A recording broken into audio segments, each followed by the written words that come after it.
Bonjour à tous et bienvenue sur ce plateau des débats de plein champ ici au Salon de l'Agriculture. Cette nouvelle émission sera consacrée aux accords de libre-échange et plus particulièrement au Mercosur. En plateau avec moi Thierry Pouche, responsable du service études à l'Assemblée permanente des chambres d'agriculture et chercheur associé à l'Université de Reims. Bonjour. Bonjour. Et de l'autre côté, Alexandre Merle, éleveur et vice-président de la Fédération nationale bovine. Bonjour. Bonjour. Alors on commence directement par un récap des accords de libre-échange grâce à Philippe Choteau, chef de département à l'Institut de l'élevage. Donc des accords de libre-échange, aujourd'hui la Commission en a mis sur la table au moins une dizaine. La modernisation d'accords qui préexistaient, comme avec le Mexique, qui est aussi un gros exportateur de viande bovine, ou des accords qui vont être mis en œuvre, par exemple avec l'Australie, la Nouvelle-Zélande, et là on est en train de parler des principaux exportateurs mondiaux. Côté Mercosur, on parle d'un contingent à droit réduit ou à douane nulle de 70 à 100 000 tonnes. Le Mercosur réclame plus. C'est considérable, non pas rapporté à l'ensemble de la consommation européenne, mais par rapport aux importations et à la consommation d'aloyaux. Aloyaux, en Europe, on estime que c'est 400, 500 000 tonnes issues de race à viande. C'est le cœur de la valorisation de ces animaux-là, donc des éleveurs de race à viande. Et si on dit c'est 100 000 tonnes qui vont venir, qui coûtent beaucoup moins cher dans le Mercosur, parce qu'ils valorisent les carcasses autrement, qui vont venir à droit réduit sur l'Union européenne, c'est tout le système, tous les équilibres de marché qui peuvent être remis en cause. Alors, Monsieur Pouche, entrons directement dans le vif du sujet. À l'heure où la tendance est au consommer local, pourquoi est-ce qu'on n'a jamais autant négocié d'accords de libre-échange ?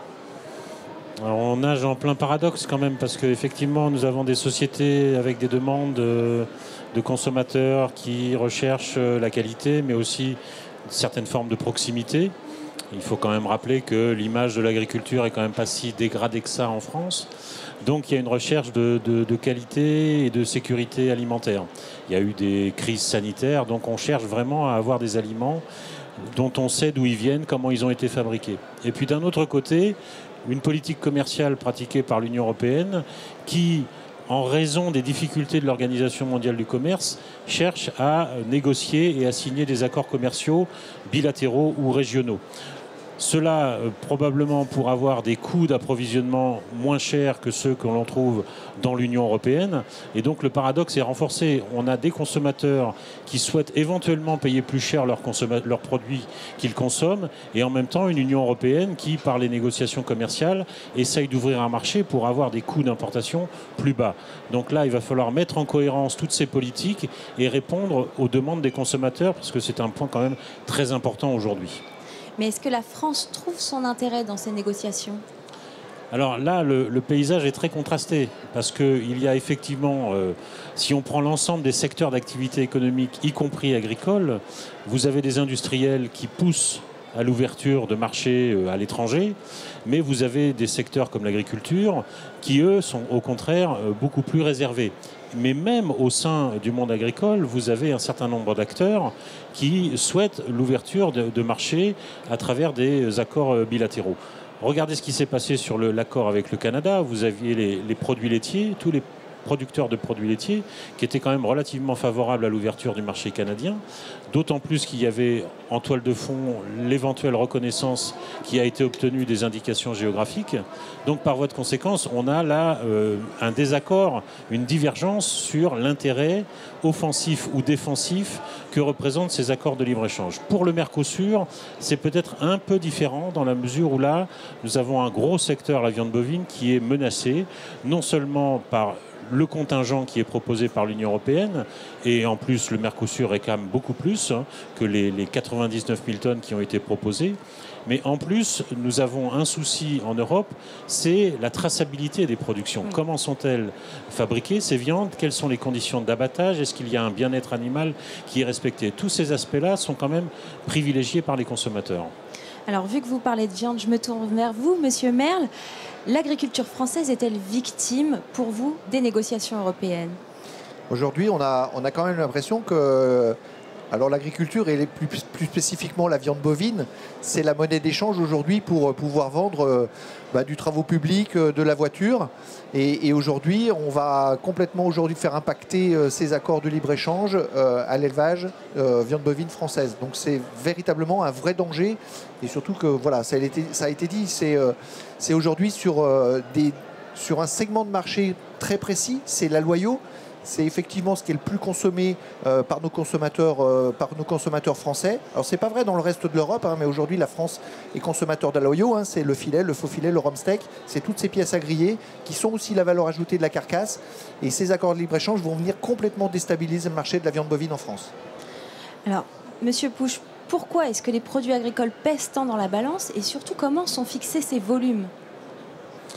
Si les produits agricoles pèsent tant dans la balance, c'est parce qu'ils représentent quand même l'alimentation des populations.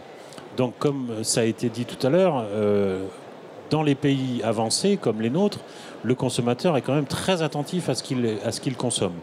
Donc, ça pèse lourd de ce point de vue-là, en termes de qualité, en termes de traçabilité. Ça pèse lourd aussi parce que pour que l'Union européenne puisse ouvrir son marché à des produits agricoles en provenance du Mercosur, c'est qu'elle attend en échange une ouverture du marché des pays du Mercosur à d'autres types de produits, les produits industriels. On sait aujourd'hui, par exemple, que le secteur automobile est un point de blocage dans les négociations, au même titre que l'agriculture, puisque le Brésil refuse d'ouvrir son marché intérieur à l'automobile européenne et aux pièces de rechange pour automobiles. Il y a une industrie naissante là-bas, donc ils sont très attentifs, très protectionnistes. Donc l'agriculture pèse lourd au sens où elle est, comme ça vient d'être dit, une sorte de monnaie d'échange. Après, les volumes qui sont fixés, les contingents, résultent de cette tractation entre les négociateurs. Je veux bien ouvrir mon marché pour tant d'unités d'automobiles, mais en échange de quoi vous me fixez un contingent suffisamment important pour l'Union européenne. J'ajoute quand même que dans les pays du Mercosur, le Brésil est la puissance économique et agricole qui est la principale, et que la balance commerciale du Brésil globale est excédentaire, mais que 99% de cet excédent proviennent de l'agroalimentaire. Donc ils ont tout intérêt à pousser dans le sens d'une ouverture. Mais moi, il me semble, et je terminerai là-dessus, que la négociation est quand même très mal partie. Il me semble qu'elle devrait peut-être échouer précisément sur le problème de l'automobile.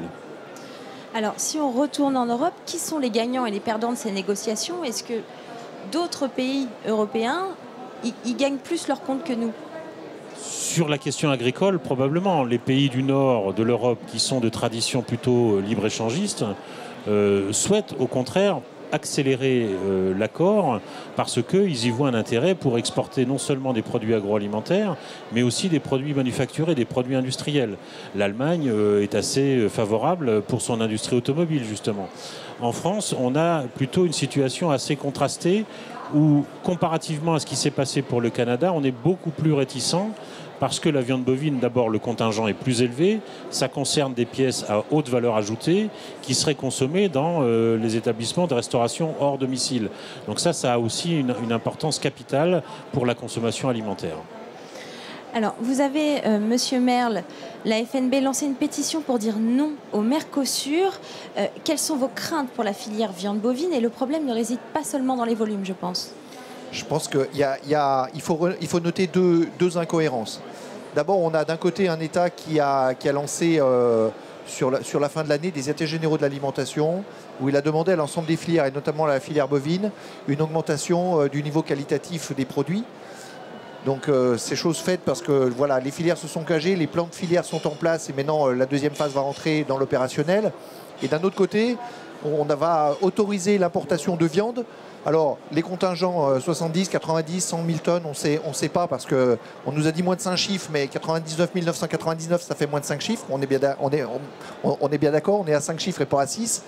Et à un moment donné, on ne peut pas demander de faire mieux à l'agriculture française et d'autoriser d'entrer sur le territoire européen, donc français, des viandes qui sont issues de farine animale, d'antibiotiques de croissance, élevés dans des conditions environnementales déplorables, parce qu'en feedlot, et on sait les conséquences que ça peut avoir sur l'environnement et sur le bien-être des animaux.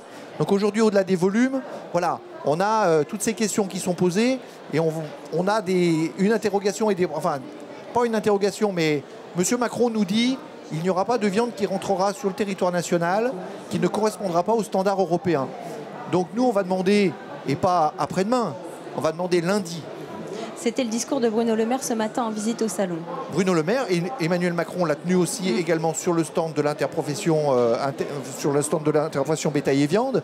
Et on va lui demander lundi des garanties de comment il va faire pour pouvoir préserver notre marché et pouvoir préserver le fait que ces viandes-là, issues d'un standard complètement différent, ne rentrent pas sur le territoire national.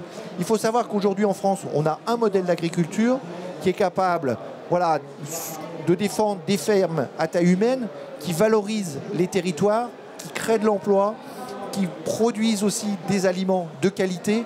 Et je crois que ce modèle, à un moment donné, il faut que les politiques publiques, qu'elles soient nationales ou européennes, permettent de le conforter.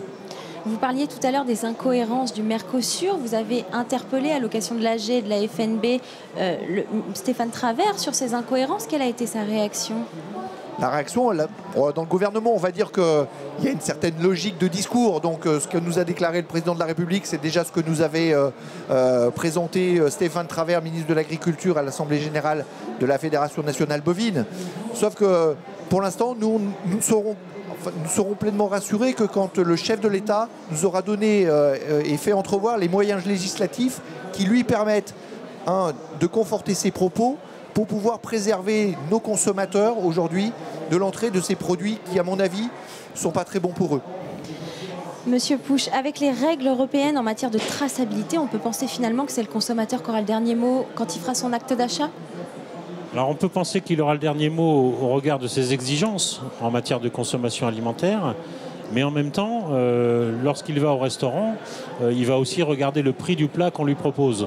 Et si, même sur des pièces de valeur ajoutée, la Loyau, les côtes, etc., même si le prix, il est prêt à payer un prix un peu plus élevé, il faut aussi qu'il sache d'où ça vient et comment ça a été fabriqué.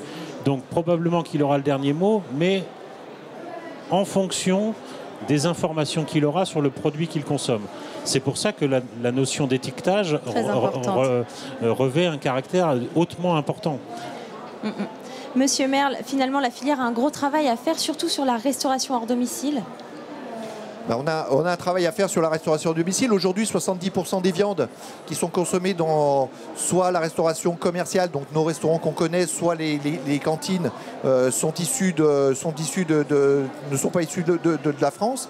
Je vais simplement rappeler aussi deux chiffres importants.